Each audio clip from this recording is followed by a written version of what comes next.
Okay. Hi, Julie. How are you? Hi, Douglas. I'm great. How are you today? Doing fine. Thank you. Thank you for coming on the show. I Oh, it's appreciate my it. pleasure. Thank you for the invitation. I was looking at your bio. It sounds really interesting. I think before we start with your book, though, I want to hear a little bit about your backstory. You worked for 30 years as a government diplomat?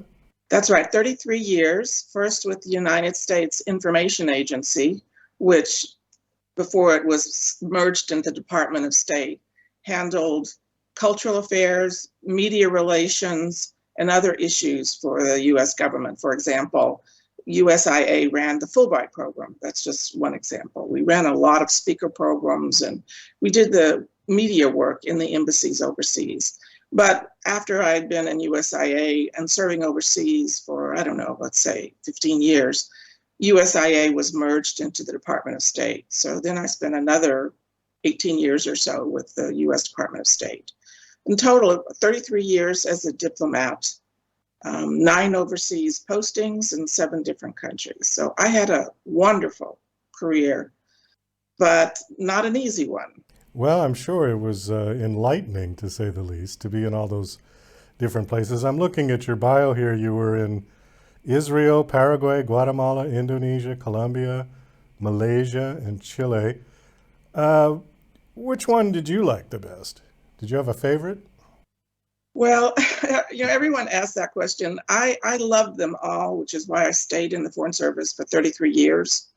I could have retired after 20 years, but I kept with it because I loved it so much. And the thing about if you love living overseas and you love foreign cultures, every country offers you something. So I can't answer which country did I like best, but I can tell you different countries have different special things. For example, there's no country in the world that is more politically interesting than Israel. The US Israel relationship is special. So that's a very interesting thing if you like politics and international affairs. On the other hand, if you're really entranced by physical beauty, there's no more physically beautiful country than Guatemala. It's got lakes and volcanoes and beautiful mountains. It's just spectacular. So if I go through my countries, all of them had something very unique to offer. And as long as you love and appreciate and take advantage of that aspect while you're in country, you'll have a fun tour, which I can say I really enjoyed my career. Did you experience any political upheavals or anything where the embassy had to be evacuated or locked down, anything like that?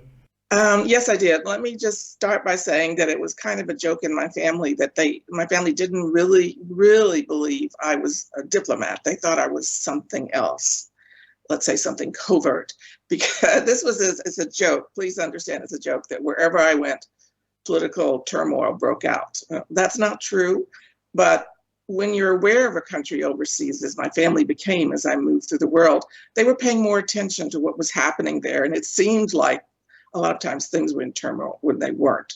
Now, about evacuation. I was evacuated once with my son, and it was the only country that was called a non-hardship post, and that was Israel.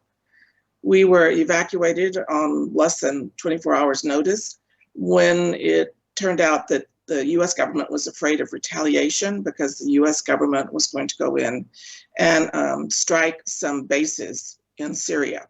And they were afraid the Syrians would retaliate. So they moved not what they call non-essential personnel, which was most of the embassy, home. And this was right before Christmas. So that was actually a very strange experience that I would be evacuated from one of the countries which was supposed to be very, very safe. But that's what happened to me and my son. Now, was this before that the embassy was moved to Jerusalem? Long before, long Okay. before. We're talking about I was there from 1998 to 2001 for my second time in Israel. So that would have been about 1999 or so. So you came back to the States eventually and you wrote a book. How many books have you written to date? I have two published and I'm working on two more right now. So the one we're talking about today is called, why don't you hold it up? Savoring the Camino de Santiago. It's the pilgrimage, not the Uh, hike. a little higher. Hold it up a little. There you go. It's the pilgrimage, not the hike. Okay, tell us about the book. It looks like a travel guide. Well, it's actually a very unique book in the sense it's a hybrid. Partly it's a travel guide, not in the sense of hotels and restaurants, but in the sense of, is this something you want to do? It's a way for people who are thinking about experiencing this adventure, this trip, to decide, is this for me or not? And then the other half of it is my own memoir of my 2016 pilgrimage to Santiago de Compostela in Spain. Now, let me say a little bit about Santiago. For those who don't know, it's an ancient pilgrimage route. It's been around since the 900s, so more than 1,000 years. And Christians have been walking this route forever. It fell off a lot in popularity starting with the Enlightenment. And by the time I first heard about it in the early 1970s, there were only a couple of hundred people a year making the pilgrimage. But then, for a variety of reasons, interest has exploded again. And the year before the pandemic started, more than 300,000 people completed their official pilgrimage. So if you think that not everybody bothers to register their pilgrimage or to get their certificate, which is called a Compostela, there's probably 500,000 people at least walking or traveling the Camino the year before the pandemic.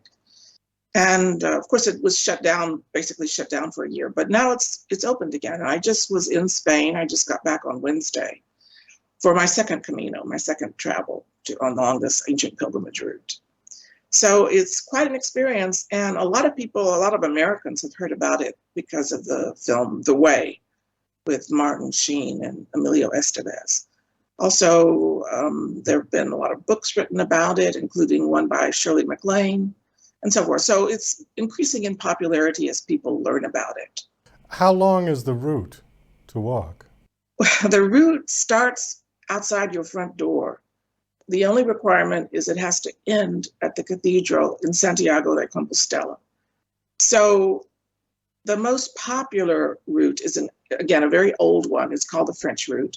And it starts in France, from wherever you choose to start it, crosses the Pyrenees, goes all along northern Spain, and ends up in Santiago de Compostela, which is near the Atlantic Ocean, not on the ocean, but near the ocean. So the route I walked in 2015 is about 500 miles. But you could take lots of different routes. Many people come up from Portugal, so that's called the Portuguese route, or they go along the northern coast, or they come up from central Spain, or, you'll meet along the way people that have walked all the way from Romania or the Czech Republic. I met a young lady this last trip who'd come from the Czech Republic. So it's really wherever you start, that's where your pilgrimage begins. So you have to walk? Is that one of the requirements? No, it's not. And actually, that's one of the points that I make in my book. Among Americans, it's almost universal, that you walk the Camino, but you don't have to. And that's one of the points I make in my book, because my book does have a point of view. I don't think walking is necessary. And even the official certificate, you don't have to walk. You can bicycle the route, or you can ride horseback there. Those are the official three ways: walking, bicycling, or riding a horse. But my own opinion is, if you don't want to do any of those and you want to, let's say, go on a motorcycle or drive a car, I believe that's a valid way. Now, you're not going to get your Compostela, but do you care about a certificate? Or do you care about experiencing the culture and the history and the art of this wonderful part of Spain, which is not that well known? So did you walk? I walked my first Camino, yes, I did. And how many miles was it that you walked? Well, the route is 500 miles. I didn't walk all 500 miles because my son was with me and he developed plantar fasciitis along the way, and then he couldn't walk. So he had to go by bus or by taxi or however. So every morning we would strategize and figure out how we were going to meet up at the end of the day. And sometimes I walked, he rode a bus, or sometimes we both went in a taxi, etc. And so we did that after he hurt his foot until we got to a town called Sarria, which is more or less 100 kilometers outside of Santiago. And that's, if you want to get your certificate, your Compostela, you must walk the last 100 kilometers. So I walked all of that so I could get my Compostela. But I'd really walked much more than 100 kilometers. Not all 500 miles, but I'd done a pretty fair portion of that. And you can start anywhere again. So a lot of people start maybe in the city of Burgos or Leon or Pamplona, which everyone knows from San Fermin and the running of the bulls. You can start wherever you want, and you can do whatever you want. But if you want to get your Compostela, your certificate saying you've completed the pilgrimage, you have to start 100 kilometers away. And it can be from anywhere. It can be from the north and the south, wherever. But you have to walk 100 kilometers into Santiago, or bicycle 200 kilometers, or ride a horse 100 kilometers. I'm going to assume that this is a fairly well-known, famous route that people, and there's probably very popular, that a lot of people would be doing this. Is it pretty well marked out and a lot of things on the way, inns and hotels and places that you can stay and, maybe a little touristy? Or is it, I'm trying to make a picture in my mind. Right. Are you well, you're not going through brush, and it's not like a jungle excursion. This is like paved roads, and right? Right. So most people or Americans think of our long walks or the Appalachian Trail or the Pacific Crest Trail, and then those you're really out in the in the nothing, in the wilderness. This is not like that.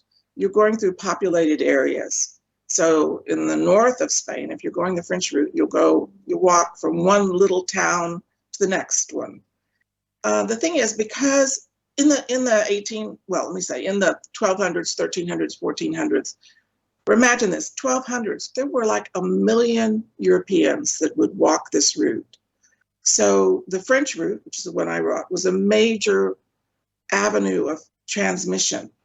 So art, for example, would come from Spain and gradually move further and further west towards Santiago.